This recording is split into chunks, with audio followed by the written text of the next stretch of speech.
எசப்பாவுக்கு ஸ்தோத்திரம். பிதாவை தொழுது கொள்ளும் காலம் எங்கும் வரும் என்று வேதம் சொல்லுகிறது. அந்த பிதா என்பவர் யார் அப்படின்னா கிறிஸ்து, இயேசு கிறிஸ்து.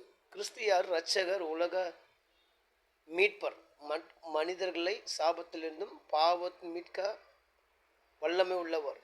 மேசியாவாய் அவர் இந்த உலகத்திற்கு வெளிப்பட்டார். 2026 வருஷத்துக்கு முன்பாக இயேசு என்ற பெயரிலே வெளிப்பட்டார். ஜாதிக்கும் மதத்துக்கும் அப்பாற்பட்டு மனித குலத்திற்காக கிறிஸ்து என்னும் இரட்சகர் இயேசு பூமியிலே பிறந்தார்.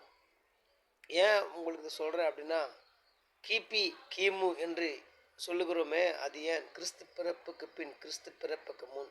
கிறிஸ்து பிறப்புக்கு முன் என்ன நடந்தது இந்த உலகத்தில்? கடவுளால் படைக்கப்பட்ட முதல் மனுஷன் அவன் என்ன பண்ண தெரியுமா? கடவுளோடு இருந்த உறவை துண்டிச்சு, சந்தோஷத்தை இழந்து, சமாதானத்தை இழந்து, நிம்மதி இழந்து, சாபத்தை சம்பாதிச்சான், சண்டைகளை சம்பாதிச்சான். அதுதான் சாபமாய் மாறி போனது. இதை மாற்றுவதற்கு இயேசு என்னும் கிறிஸ்தியன் இரட்சகர் இந்த பூலோகத்தில் இஸ்ரவேல் தேசத்திலே அவர் பிறந்தார். அவர் இரத்தம் அந்த சாபத்தை நீக்க வேண்டும். அதாவது கடவுளுடைய இரத்தம், இறைவனுடைய இரத்தம், சாமியோட ரத்தம், இயேசு சாமியோட ரத்தம். கிபி கிமு கிறிஸ்து பிறப்புக்கு முன் இருந்த எல்லா மனிதர்களுடைய சாபங்களையும் பாவங்களையும் மீட்க வேண்டும் என்று சொல்லி தன் இரத்தத்தை சிந்துவதற்காக இந்த உலகத்தில் அவதரித்தார். கிமு. இப்பொழுது அவர் இதை பார்க்குற உங்களுக்கும், இதை பேசுகிற எனக்கும், இயேசு அறியாதவங்களுக்கும் ஒரு நல்ல செய்தி என்னென்னா, உங்கள் சாபங்கள் பாவங்கள் இயேசப்பா ரத்தத்தாலே கழுகப்பட்டாச்சு. அவரை நம்புங்க, அவர் வசனத்தை விசுவாசிங்க, அவர் பின்தொடருங்க.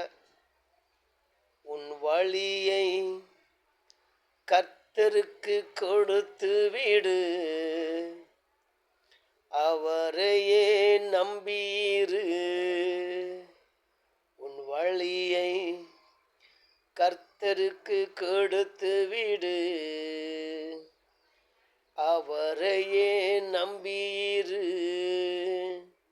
காத்தீரு பொறுத்தீரு, கர்த்தரையே நம்பீரு, காரியத்தை வாய்க்க பண்வார், உன் சார்பில் செயலாற்றுவார். வழியை கர்த்தருக்கு கொடுத்து விடு,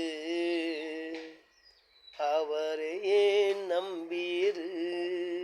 உங்கள் காரியம் வாய்க்க பண்ணாமல் போகிறதுக்கு காரணம் சாபமே. இந்த சாபத்துக்கு பரிசுத்தமான கடவுளுடைய ரத்தமாகிய இயேசு கிறிஸ்து ரத்தம் சிந்தப்பட்டாச்சு இந்த பூமியில். 700 மக்கள் எல்லாருக்கும் இயேசு உங்களை தேடி வந்திருக்கிறார். அவர் தேடி வாருங்கள். எங்கும் உள்ள கிறிஸ்தவர்களே, நீங்கள் இயேசு தேடி அவருடைய பைபிளை வாசித்து வசனப்படி வாழ்ந்து உங்களை ஒப்பு கொடுங்க. பூமியில் மாத்திரமல்ல, அந்த பரலோகத்தில் பிரவேசிக்க கர்த்தர் உங்களுக்கும் எனக்கும் அனுக்கிரகம் பண்ணுவாராக, எல்லா காரியத்தையும் வாய்க்க பண்ணுவாராக. இந்த வார்த்தை மூலமாக கடவுள் யாவரையும் உங்கள் யாவரையும் ஆசீர்வதிப்பாராக. கர்த்தருக்கு ஸ்தோத்திரம்.